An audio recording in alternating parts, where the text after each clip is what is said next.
Bismillahirrahmanirrahim. Alhamdulillahirabbil alamin. Wassalatu wassalamu ala asyrafil anbiya'i wal mursalin sayyidina Muhammadin wa ala alihi wa sahbihi ajma'in. Alhamdulillah, para jemaah dirahmati Allah Subhanahu wa taala, insya-Allah kita akan meneruskan daripada kitab Umdatus Salik karangan Al-Imam Ibn Naqib bin Al-Masri. Dan kita berdoa mudah-mudahan Allah menjadikan pengajian ini sebab pengampunan bagi segala dosa dan Allah mengabulkan segala hajat dan menjadikan kita di antara hamba-hambanya yang bertakwa. Amin ya rabbal alamin. Maka sudah beberapa kali kita tidak mengadakan kelas, jadi insya-Allah kita akan kembali yakni kepada mana kita berhenti pada kali yang lepas. Dan akhir sekali kita sedang yakni membicarakan tentang tawaf. Kita membicarakan tentang perkara-perkara yang disunatkan di dalam tawaf dan beberapa ini doa yang disunatkan kita membaca apabila kita melakukan tawaf. Jadi ini kita telah membicarakan pada pengajian kita yang lepas. Hari ini insya-Allah kita akan masuk kepada bahagian yang mana penulis ini mengatakan wajibatut tawaf. Yani beliau mengatakan wajibatut tawaf. Yani perkara-perkara yang wajib yang dilaksanakan di dalam tawaf. Ini juga dikirakan sebagai syarat-syarat sahnya tawaf. Maka yang pertama sekali beliau mengatakan satrul aurah. Diwajibkan apabila kita melakukan tawaf, maka wajib kita menutup aurat. Yani sama hukumnya dengan salat. Jadi aurat dalam tawaf sama dengan aurat di dalam salat. Bagi lelaki dan juga bagi wanita. Jadi aurat lelaki dalam salat adalah yakni apa yang di antara pusat ini dan lututnya, termasuk pusat dan termasuk lutut. Dan manakala bagi wanita ada seluruh badan kecuali muka dan telapak tangan dan zahirnya. Maka ini adalah aurat yakni bagi lelaki dan aurat bagi wanita di dalam tawaf juga. Maka beliau mengatakan famata dhahara syai'un minha walau sya'ratun min sya'ri ra'sil mar'ati lam tasihha. Jadi dia memberikan misal, kalau sekiranya rambut daripada rambut ini wanita itu terlihat, maka tidak sah tawafnya. Tawafnya tidak sah kalau sekiranya dia tidak menutup ini aurat dengan sempurna. Itu maksudnya. Nah, kita dalam mazhab Imam Syafi'i kita menganggap kaki daripada aurat. Kalau sekiranya wanita melakukan tawaf dan dia tidak menutup ini kakinya dan dapat zahir yang ini kakinya, maka tidak sah tawafnya. Begitu juga ini dengan rambutnya, begitu juga ini dengan bahagian badan yang lain seperti mana disebutkan dalam bab salat. Maka ini adalah perkara yang pertama. Bagi lelaki juga, apabila kita memakai ihram juga kita harus berjaga-jaga supaya kita memakai ihram ini dengan betul. Saya lihat ini beberapa kali bila saya di Tanah Suci, ada jemaah-jemaah tapi kebiasaannya bukan daripada Singapura.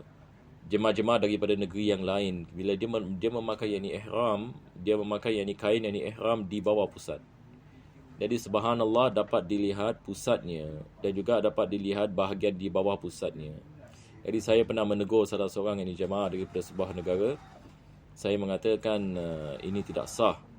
Awak melakukan sedemikian, wajib awak menaikkan. Saya terpaksa tegur sebab saya lihat orang ini yakni dia wallahu alam, sama ada dia tahu ke dia tidak mengetahui tentang hukum ini. Maka dia berjalan yakni di tempat itu, maka saya menegurnya. Tapi alhamdulillah yakni dia mengambil ini teguran itu dan dia menaikkan kainnya yakni ke atas. Walaupun kita mengatakan dalam mazhab Maliki, yang mana saya menganggap mungkin dia daripada mazhab Maliki, di dalam ini mazhab Al-Maliki, walaupun mereka membicarakan tentang aurat ini mughalladah, mereka mengatakan aurat yang wajib ini ditutup dalam salat adalah kedua kemaluan. Tetapi mereka mengatakan haram seseorang itu menzahirkan auratnya di antara pusat ini dengan lutut, sebab mereka menganggapnya sebagai aurat mukhaffafa, yakni aurat ini yang ringan. Jadi ini daripada perkara kita harus berhati-hati apabila kita memakai kain ihram, supaya kita memakai kain ihram ini di atas pusat dan memakai tali pinggang ini. Jadi ini tali pinggang ini sangat penting sekali. Sebab ada jemaah ini dia tidak memakai ini tali pinggang. Jadi apa boleh jadi adalah kain itu boleh merosot. Ini boleh menjadi masalah. Sebab bila kita melakukan salat, bukan saja di bahagian depan kita menutup ini aurat kita, tapi di bahagian belakang kita juga kita memastikan kain ihram itu menutup ini bahagian belakang kita. Sebab kalau tidak, kita melakukan sujud bahagian belakang dapat dilihat ini aurat. Ini semua daripada perkara kita harus berjaga-jaga apabila kita memakai kain ihram. Yang kedua, penulis mengatakan wa taharatul hadathi wan najasi fil badani was thawbi wa mawdi'it tawaf. Jadi kita lihat semua syarat-syaratnya sama dengan solat. Jadi dalam solat dengan dalam tawaf wajib kita berada dalam keadaan suci. Kita dalam keadaan wuduk suci daripada najis yang ada pada badan ke daripada pakaian. Wa mawdi'it tawaf, begitu juga di tempat tawaf. Jadi kalau kita terpijak najis, maka wajib kita mencucinya dan kembali kepada tawaf. Tidak dibolehkan kita meneruskan tawaf. Jadi ini juga daripada perkara kita harus memahami ni. Sebab kadang-kala di bahagian mataf ini ada najis. Cuma zaman sekarang alhamdulillah mereka-mereka yang jaga kebersihan Masjid Haram ini sangat cekap sekali. Apabila ada benda yang kotor, mereka akan cepat-cepat membasuhnya. Kebiasaannya begitu. Yang ketiga, wa an yatufa dakhilal Masjidil Haram, seseorang itu mesti melakukan tawaf dalam masjid. Dia melakukan tawaf dalam masjid. Tidak dibolehkan dia melakukan tawaf di luar masjid. Kalau sekiranya dia melakukan tawaf di luar masjid, maka tidak sah. Tidak sah tawafnya. Dari dalam masjid sekarang kita lihat kita ada mataf, bahagian yang depan Kaabah. Selepas itu kita ada bahagian dalam yang tempat teduh. Dibolehkan kita melakukan tawaf di bahagian tersebut. Biasanya di tingkat 2. Kalau sekarang seseorang itu pergi ke Masjid Haram, ada kemungkinan bila dia tidak dapat masuk ke dalam mataf, dia akan melakukan tawaf di tingkat yang 2 dan juga ada tingkat 3 dan sebagainya. Maka tidak ada masalah sebab ini semua adalah daripada dalam masjid. Yang keempat, an yastakmila sab'a tawafat. Diwajibkan dia memenuhi 7 kali pusingan tawaf. Ini adalah syarat yang keempat dengan yakin. Kalau dia syak, maka wajib dia menambah pusingan sehingga dia sampai kepada keyakinan. Yang kelima, wa ayyabtadi'a tawafuhu minal hajaril aswad kama taqaddama. Yang syarat yang kelima, dia mesti bermula daripada hajar al-aswad seperti mana disebutkan di atas. Ini kita telah membicarakan pada pengajian yang lepas. Seseorang itu apabila dia nak melakukan tawaf, maka tempat permulaan adalah di hajar aswad. Maka tidak dibolehkan dia melakukan tawaf dan dia melakukan niat tawaf selepas hajar aswad. Sebab itu pusingan tidak akan dikira. Wa an yamurra alaihi bikulli badanihi. Jadi penulis ini mengatakan permulaan hajar aswad, maka sebelum dia memulakan tawaf, dia sudah mengetahui tempat ini. Dia sudah melakukan niat tawaf. Baru dia berjalan dengan keseluruh badannya. Maksudnya kalau sebahagian daripada badannya di permulaan tawaf, sebahagian daripada sebelum tawaf, maka ini juga tidak sah pusingan itu. Tamam? Jadi dia mesti seluruh badannya di ke belakang daripada permulaan tawaf, dia melakukan niat, selepas itu baru dia bergerak. Tamam? Maka ini baru kita mengatakan sah tawaf ni. Ini juga mungkin ada jamaah melakukan kesilapan di sini. Dia dah terlepas bahagian permulaan, selepas itu dia niat melakukan tawaf. Maka ini tidak sah bagi pusingan yang pertama ini. Dia nak kena tambah lagi satu pusingan. Fa in bada'a min ghairihi lam yu'tadda bidzalika ila ay yasila ilaihi. Jadi penulis mengatakan kalau sekiranya dia memulakan tawaf bukan pada hajar aswad, bukan pada permulaan hajar aswad, maka pusingan itu tidak dikira sehingga dia sampai kepada hajar aswad pada pusingan yang seterusnya. Jadi satu orang misalan dia niat tawaf di Hijr Ismail, maka dia pun berjalan sampai rukun Yamani, sampai Hajar al-Aswad, maka tadi berjalan itu tidak dikirakan sebagai tawaf. Sebab dia bermula daripada mana? Daripada Hijr Ismail. Maka bila dia sampai kepada Hajar al-Aswad, baru ini dikirakan sebagai pusingan bagi tawaf. Selepas itu beliau mengatakan fa in bada'a min ghairihi lam yu'tada bidzalika illa an yasila ilaihi fa minhu ibtida'u tawafi. Ini seperti mana saya mengatakan, daripadanya bermula tawafnya.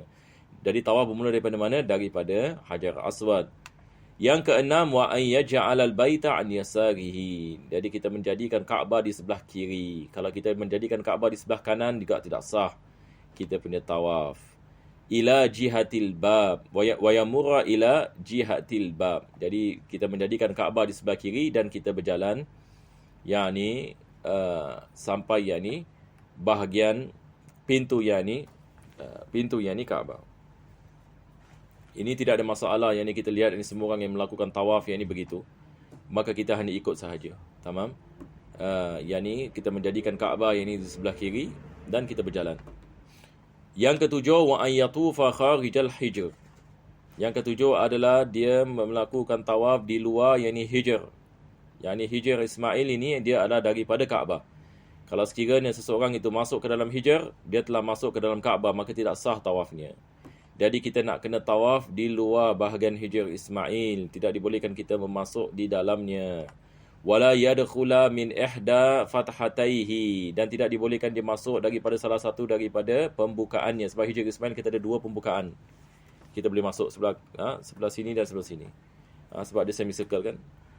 Maka tidak dibolehkan kita memasukinya. Wa yakhruju minan ukhra, tidak dibolehkan dia masuk daripada satu dan dia keluar daripada yang lain. Nak shortcut. Shortcut ini semua membuat ini tawaf ini tidak sah. Yang ke-8, wa ayyakuna kulluhu kharijan an kullil bait. Ini juga penting.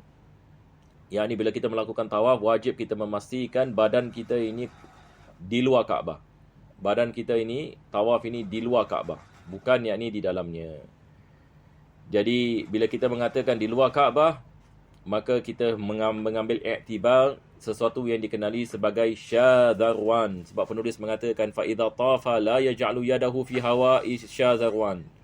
Syadharwan ini dia adalah apa kita mengatakan seperti slope di bawah Kaabah ini, batu dia seperti slope. Ini adalah daripada dalam Kaabah. Jadi kita tidak boleh memegang Kaabah sambil kita tawaf, sebab kalau kita memegangnya, sebahagian daripada badan kita termasuk ke dalam Kaabah. Maka ini menyebabkan tawaf kita tidak sah. Wajib kita kembali ini ke belakang dan kita meneruskan tawaf. Jadi di sini penulis yang mengatakan fa idza tafa la yaj'alu yadahu fi hawa'i syadharwan. Hawa'i syadharwan yakni pada bahagian syadharwan, yakni walaupun tidak ada batu, yakni hawa, yakni udara saja, tetapi dia termasuk di dalam Kaabah. Fa yakunu ma yakhruju bi kullihi an kullil bait. Jadi hukumnya adalah apa kita mengatakan sebahagian daripada badannya termasuk ini ke dalam Kaabah. Kalau sekiranya dia keluarkan badannya daripada bahagian syazarwan, maka dia telah memastikan maka badannya kesemuanya adalah keluar daripada bahagian Kaabah. Wa ma siwa dzalika sunanun, penulis mengatakan selain daripada perkara yang disebutkan adalah sunnah karamli wa du'ai wa ghairihima mimma taqaddama. Seperti sebahagian yang telah disebutkan, dia mengatakan seperti berjalan ramal, yakni berjalan dengan cepat pada tiga pusingan yang pertama, yang diikuti dengan sa'i, berkenaan dengan doa. Ini semua ada sunnah, beliau mengatakan, bukan wajib. Sebab wajib seperti mana yang disebutkan tadi, wajib tawaf. Selepas itu beliau mengatakan summa idza faragha min at-tawaf salat raka'atain. Jadi apabila dia telah melakukan tawaf, disunatkan dia melakukan solat 2 rakaat. Ini kita panggil sunnatut tawaf. Usalli raka'ataini sunnatut tawaf lillahi ta'ala. Khalfal maqam, disunatkan kita melakukan solat, disunatkan di belakang maqam Ibrahim kalau dapat tempat. Wa yuzilu ahayatal ittiba' fihima. Dan selepas itu yakni dia menukarkan yakni bahagian yang ittiba'. Sebab kita mengatakan pada 3 pusingan yang pertama disunatkan ittiba'. Selepas daripada 3 pusingan tidak disunatkan ittiba'. Ittiba' ini cara kita memakai ihram di sebelah atas. Yakni kita meletakkan yakni bahagian kanan di bawah ketiak kanan, maka ini kita naikkan yakni ke atas badan kita. Sebab ini bukan tempat disunatkan kita melakukan ittiba'. Jadi bila kita melakukan salat yakni dengan memakai ihram ini seperti biasa. Wa yaqra'u fil ula ba'da al-Fatihah qul ya ayyuhal kafirun wa fis tsaniyati qul huwallahu ahad. Yakni disunatkan pada rakaat pertama kita baca al-kafirun, yang kedua kita baca al-ikhlas. Dan bila kita baca qul ya ayyuhal kafirun, ini kita mengenangkan kisah Nabi SAW ini dengan kafir ini musyrikin. Apabila mereka mengatakan kami akan sembah Tuhan kamu 1 tahun dan kamu sembah Tuhan kami 1 tahun, maka Allah mengatakan qul ya ayyuhal kafirun la a'budu ma ta'budun. Yani sekali-kali aku tidak akan sembah apa yang kamu sembah. Dan suratul Ikhlas ini mengingatkan kita tentang tauhid. Bagaimana dulu di Makkah diumungi dengan syirik kepada Allah. Sekarang Allah alhamdulillah dengan datangnya Nabi SAW, maka telah kembali tauhid ke kota Makkah. Summa yad'u khalfal maqam, disunatkan dia berdoa belakang maqam. Summa yarji'u fayastalimul hajar al aswad. Lepas itu dia ke belakang sedikit, maka dia melakukan istilam sekali lagi kepada hajar al aswad dengan doa-doanya seperti mana kita sebutkan sebelum ini. Summa yakhruju min babis safa, dan disunatkan dia keluar daripada bab as-safa. Zaman sekarang kalau kita di sana, kita akan lihat signboard yang besar, safa, berkenaan dengan bab as-safa, sebab itu adalah tempat yang mana orang akan masuk untuk melakukan sa'i yang bermula di bukit Safa. In arada yas'a al-an, ini kalau sekiranya dia nak melakukan sa'i seterus lepas dia melakukan tawaf. Walahu ta'khiruhu ila ma ba'di tawafil ifadah, dan dibolehkan dia melambatkan sa'i selepas tawaf ifadah. Ini kalau sekiranya dia melakukan haji ifrad. Kalau sekiranya dia melakukan haji ifrad ataupun qiran, dan tawaf ini dikirakan sebagai tawaf qudum. Jadi penulis ini sedang membicarakan tentang hukum seseorang itu melakukan tawaf qudum. Adakah diwajibkan dia melakukan sa'i selepasnya? Tidak diwajibkan. Dia boleh melambatkannya selepas tawaf al-ifadah, dan ini semua dalam tawaf haji. Wallahu a'lam bissawab. Insya-Allah kita berhenti di sini dan kita meneruskan pada pengajian yang akan datang. Wassallallahu ala sayyidina Muhammadin wa ala alihi wa sahbihi wasallam. Walhamdulillahirabbil alamin.